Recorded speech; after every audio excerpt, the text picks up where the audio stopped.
কে? রাজ এলো নাকি?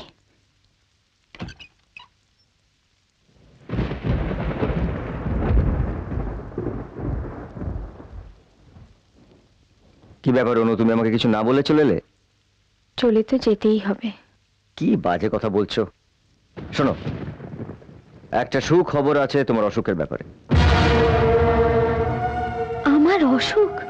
তুমি? ডাক্তার আমাকে তোমার স্বামী ভেবে সব কথা বলেছেন। ও, তুমি তাহলে আগে থেকেই সবকিছু জানতে? হ্যাঁ জানতাম। শোনো, পৃথিবীর সব বড় বড় ডাক্তাররা বলেছেন যে তোমার অসুখটা কিউরেবল, শুধু তার ওষুধটা আমাদের এদেশে পাওয়া যায় না, তবে বিদেশে পাওয়া যায়।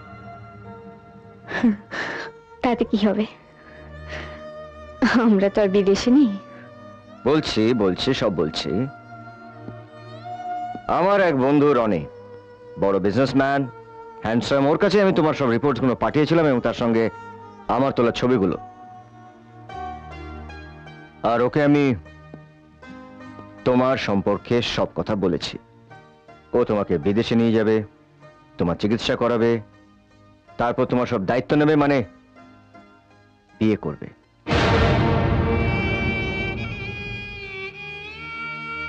কি হলো অনু,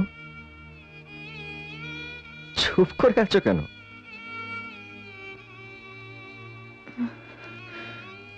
সত্যি, তোমার ওই বন্ধুটিকে বিয়ে করতে পারলে আমি সব দিক দিয়ে বেঁচে যেতাম, কিন্তু আমার যে কোনো উপায় নেই। উপায় নেই মানে? আমার ছেলেবেলার এক বন্ধু আছে, সে আমার অসুখের সব কথা জানে। জেনে শুনো আমাকে বিয়ে করার আশায় বসে আছে। জীবনে আমি ওই একটি মানুষকেই ভালোবেসেছি। বিয়ে করলে আমাকে ওকেই করতে হবে।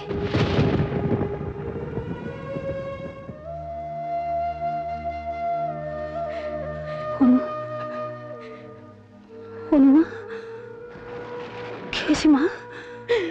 কি হলো?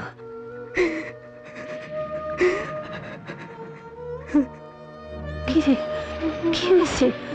কাঁদছিস কেন? কতগুলো বানিয়ে বানিয়ে মিথ্যে কথা কেন বলে এলি? রাস্তা তোকে ভালো কথাই বলেছে মা। না পিসি, রাজ আমাকে ভালোবাসে না। আমি শুধু পোকার মতো ভুল বুঝেছি। কি বলছিস তুই মা? ও শুধু কর্তব্য করে, না না আমাকে দয়া করে না পিসি। আমি ওর দয়া নিয়ে বেঁচে থাকতে পারবো না, পারবো না।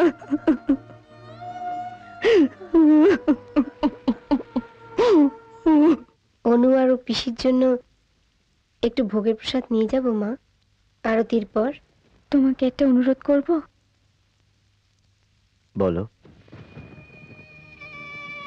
তুমি যে আমাকে চেনো, তোমার সঙ্গে যে আমার পরিচয় আছে, সেটা তুমি তোমার আত্মীয় স্বজন, বন্ধু বান্ধব কাউকে বলো না রাজ। পূজাকেও না, তোমার বাবাকেও না।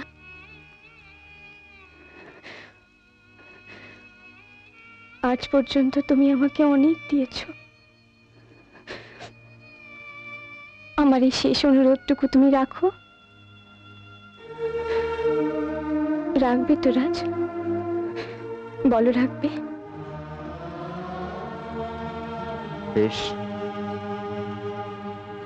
আমাদের এই বন্ধুত্বের কথা আমি কাউকে বলবো না। অনু, আজ অন্তত তুমি আমাকে একটা সত্যি কথা বলবে?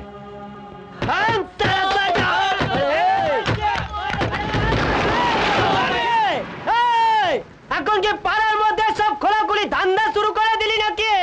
আমরা কি সব মরে গেছি? আমাদের পাড়া সিস্টার বেপারা পেশেন্টের সেবা করবে বুকিং আমাদের, কত টাকা অ্যাডভান্স দিবি? তোর বাবুর মধ্যে এমন কি আছে যা আমাদের মধ্যে নেই? বরকর বলছে।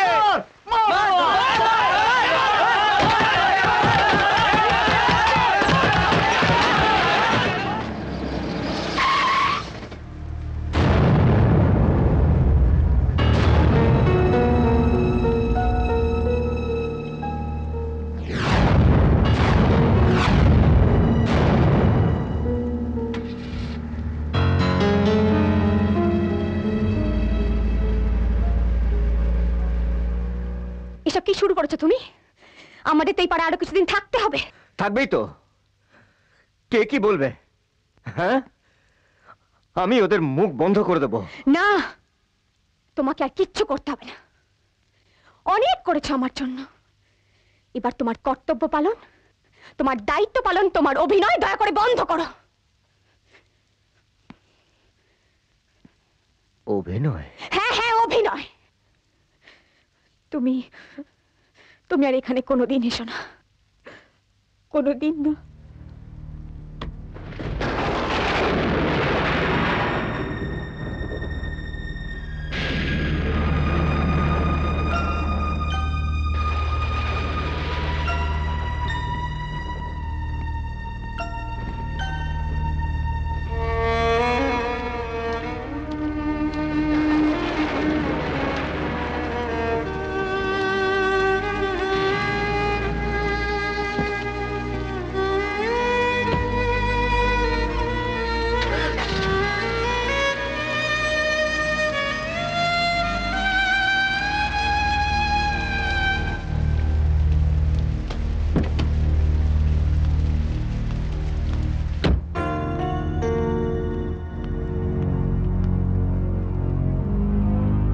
তাহলে রাজি তোমার বয়ফ্রেন্ড, তোমার প্রেমিক?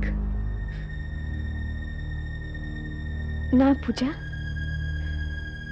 ও তোমার ভাবি স্বামী,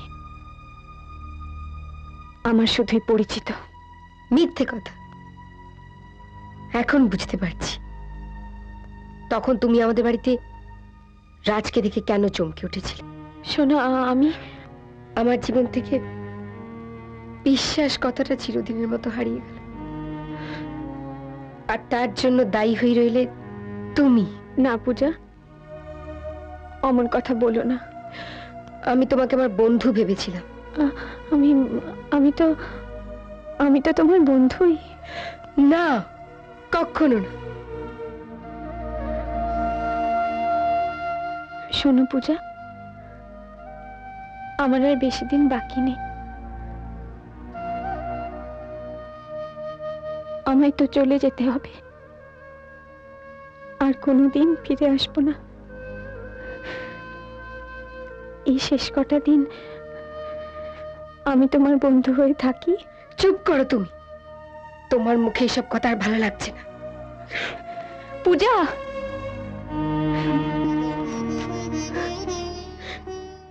কি হয়েছে মা?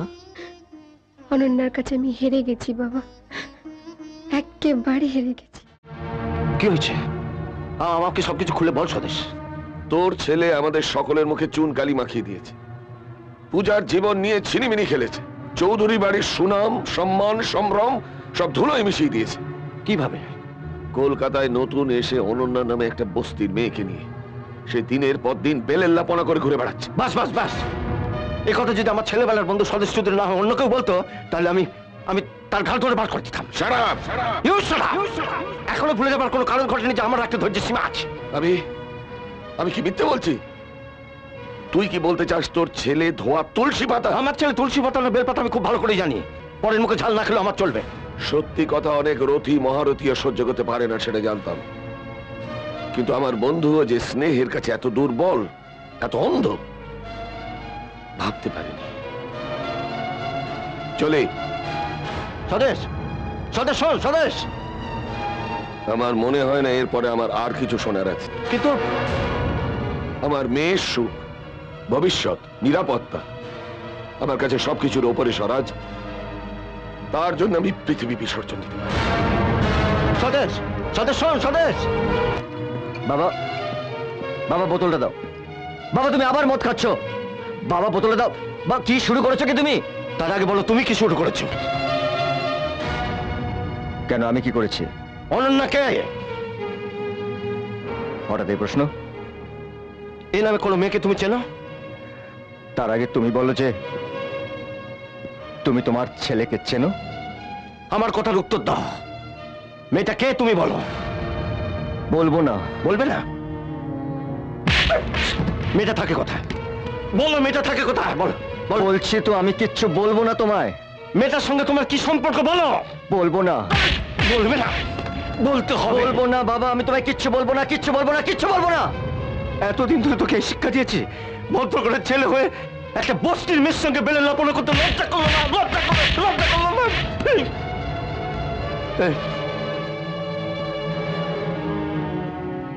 লজ্জা করলো না? লজ্জা করলো না? লজ্জা করলো না? লজ্জা করলো না? দাদা, কি হয়েছে বৌমা? কি হয়েছে বৌমা? কাঁদছো কেন? আমায় খুলে বলো। আপনার ভাই বলছে রাজের সঙ্গে পূজার বিয়ে দেবে না। রাজ পূজার স্বপ্ন, সেই স্বপ্ন পূরণ করার জন্য আমি যে কোনো মূল্য দিতে রাজি আছি।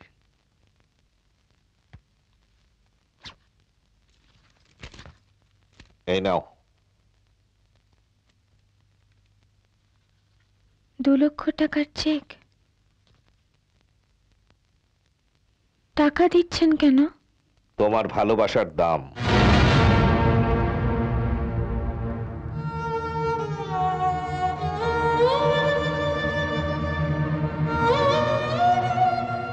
ভালোবাসার দাম মাত্র 2 লক্ষ টাকা? কম হলো?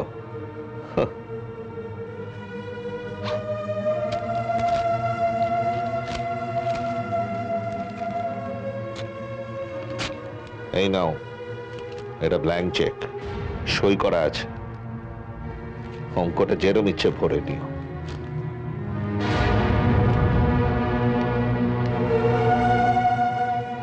এরপরেও যদি রাজ এখানে আসে, তাহলে তুমি টাকার জন্য যতটা নিচে নেমেছো তার চেয়েও বেশি নিচে কিন্তু আমি নামবো।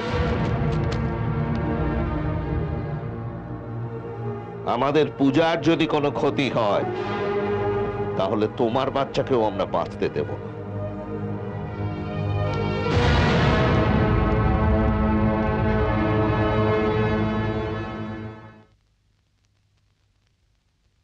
আমার পূজার সঙ্গে রাজের বিয়ে হবে, কিন্তু দাদা, এ আমার আদেশ। শোনো শোনো দাদা, আমার কথাটা একবার শুনে যাও। তোর চেয়ে পূজার মঙ্গল আমি কোনো অংশে কম চাই না রে স্বদেশ। আমি নাকি পয়সার জন্য নিচে নেমে গেছি। আমার বাচ্চাকে ওরা বাঁচতে দেবে না। কি হবে তাহলে? পিসি, পিসি, আমি কি করব? আমি জানি তুমি আমাকে কেন বিয়ে করছো। শুধু সামাজিক লজ্জা আর সম্মান বাঁচানোর জন্য। কিন্তু আমার অনুরোধ, তুমি এমন কিছু করো না যাতে 3টে জীবন নষ্ট হয়ে যায়। 3টে জীবন? তৃতীয় জীবনটা কার? বুঝিও না বোঝার ভান করো না। অনন্যার সঙ্গে তোমার আসল সম্পর্কটা কি?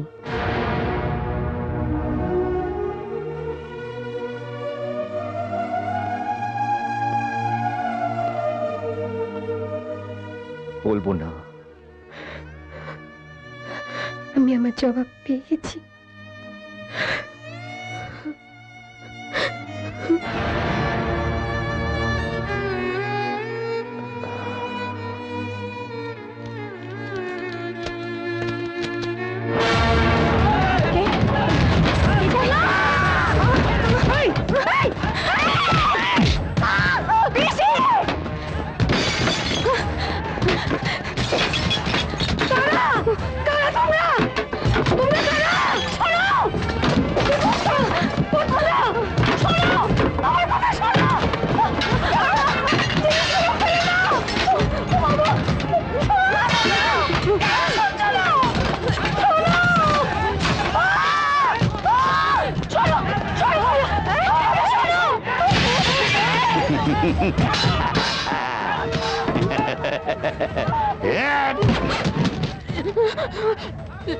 এটা কোর্টের অর্ডার, আমি আজই বাড়ি খালি চাই। কোর্টটা আমাকে কোনো নোটিশ দেয়নি, তাহলে ওটাকে ফেক দিয়েছে পার। किधर गए लड़की?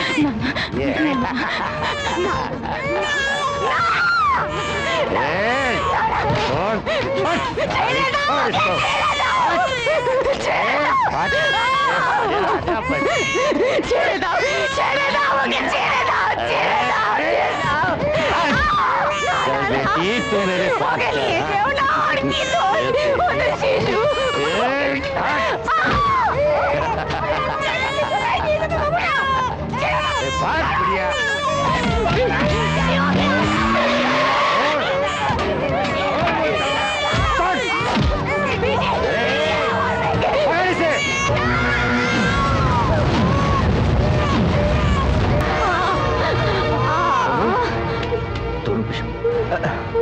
অনু, অনু,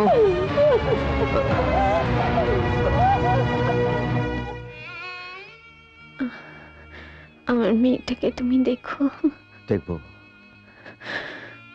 ওর নাম দিও তুমি। অনু। হ্যাঁ, তো তুমি কি করে জানলে আমার ইচ্ছের কথা? আমি লুকিয়ে তোমার ডায়েরিটা দেখে ফেলেছি। Very bad. I am sorry.